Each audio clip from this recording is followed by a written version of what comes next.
Hello everyone, কেমন আছেন আপনারা সবাই? আলহামদুলিল্লাহ, আমিও ভালো আছি আপনাদের দোয়ায়। তো দেখে নিশ্চয়ই বুঝে গিয়েছেন যে বিশাল সাইজের একটা ভাপা পিঠা। তো এই ভাপা পিঠাটা কীভাবে বানিয়েছি চলুন তাহলে দেখে নিই। তো এই জন্য সবার প্রথমে লাগবে আমাদের নারকেল। তো আমি এই জন্য এখানে কিছু নারকেল ভেঙে নিয়েছি, এগুলোকে আমি কুড়িয়ে নেব। তারপর আমি এখানে চালের গুঁড়ি নিয়ে নিয়েছি। চালের গুঁড়িটাকে লবণ আর পানি দিয়ে আস্তে আস্তে আমি একটা ভাপা পিঠা ডো বানিয়ে নিয়েছি 2 হাতে ডলে ডলে। তো দেখতেই পাচ্ছেন যখন এরকম করে মুট করলে সুন্দর দলা পাকিয়ে যাবে তখন বুঝতে হবে ভাপা পিঠার চালটা রেডি হয়ে গিয়েছে। তারপর আমি বড় একটা চালনির মধ্যে একটা জালি দিয়ে তারপর আমি এখানে চালের গুঁড়ি দিয়ে দিচ্ছি। সবার প্রথমে আমি চালের গুঁড়িটা দিব, তারপর দিয়ে দিব গুড়। তো আমি এখানে আজকে আখের গুড় দিয়ে বানাচ্ছি। তো খেজুর গুড়ের সিজন যেহেতু এখন শেষ, প্রায় শেষই, আর খেজুর গুড় তেমন একটা ভালো হয় না, এই জন্য আমি ইচ্ছে করে আখের গুড় দিয়েছি। আপনারা চাইলে অবশ্যই খেজুর গুড় দিতে পারেন।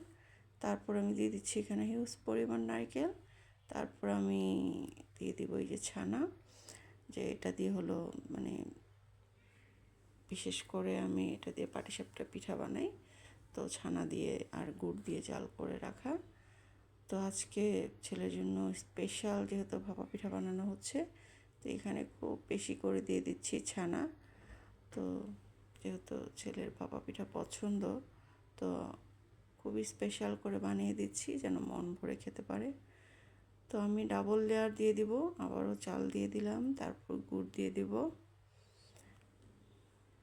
তারপর আবার নারকেল দিয়ে দিব, আবার ছানা দিয়ে দিব বেশি করে। তো এমন এক বড় ভাপা পিঠা বানিয়ে দিয়েছি, এখন 2 দিন ধরে খাচ্ছে, পিঠাই শেষ হচ্ছে না।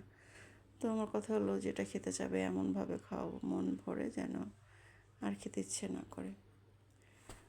তো এখন যেহেতু শীত চলে যাচ্ছে, পিঠা আর বানানো হবে না, তো ভাবলাম বড় করে একটা বানিয়ে দিই। ছোটো ছোটো করে বানাতে গেলে অনেক সময় লাগে, আর এভাবে বড় করে একটা বানালে দেখেও শান্তি, খেতেও শান্তি, আবার অনেক সময় বেঁচে যায়, অনেক টাইম বেঁচে যায়। ছোটো ছোটো করে বানাতে গেলে অনেক সময় লাগে। তো আমি এইভাবে একবারে একদম বড় করে একটা বানিয়ে দিয়ে দিই, যেন একদম মন ভরে যত খুশি খেতে পারে। তো এই তো আমি ডাবল লেয়ার দিয়ে তারপর আবার সুন্দর করে এখন আমি স্টিমে দিয়ে দেবো, স্টিমারে। তো আগে থেকেই পানি চুলায় দিয়ে রেখেছিলাম, পানিটা কিন্তু বলক চলে আসছে। তো এখন আমি পানির মধ্যে দিয়ে দিচ্ছি। তো এখন আমি আধা ঘন্টার মতো এটাকে স্টিম করে নিব। পর আধা ঘন্টা পর আপনাদেরকে দেখিয়ে দিচ্ছি যে কী অবস্থা হয়েছে। তো দেখতেই পাচ্ছেন পিঠার কালারটা কিন্তু চেঞ্জ হয়ে গিয়েছে, তো বুঝতে হবে পিঠাটা হয়ে গিয়েছে। আর তাও যদি না বুঝতে পারেন তাহলে একটা টুথপিকের সাহায্যে খোঁচা দিয়ে দেখে নেবেন যে হয়েছে কি না। তারপর আমি একটা বড় ট্রের মধ্যে মোল্ড আউট করে নিয়েছি, তারপর আবার ছোট একটার মধ্যে নিয়েছি। তো এখন আমি উপরে নারকেল দিয়ে পরিবেশনের পালা, আমি আপনাদেরকে কেটে দেখিয়ে দিচ্ছি। তো এটা এখন গরম অবস্থাতে আছে, ঠান্ডা অবস্থাতে কিন্তু আরও অনেক সুন্দর করে কাটা হয়েছে। তো এখন যেহেতু একটু গরম, তো একটু ভেঙে যাচ্ছিলো আর কি।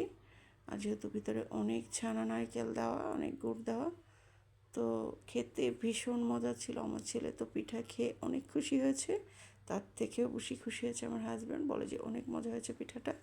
তো আপনাদের কাছে কেমন লাগলো আমার এই সহজ ছানার ভাপা পিঠা অবশ্যই কমেন্ট করে জানাবেন। ভালো থাকবেন।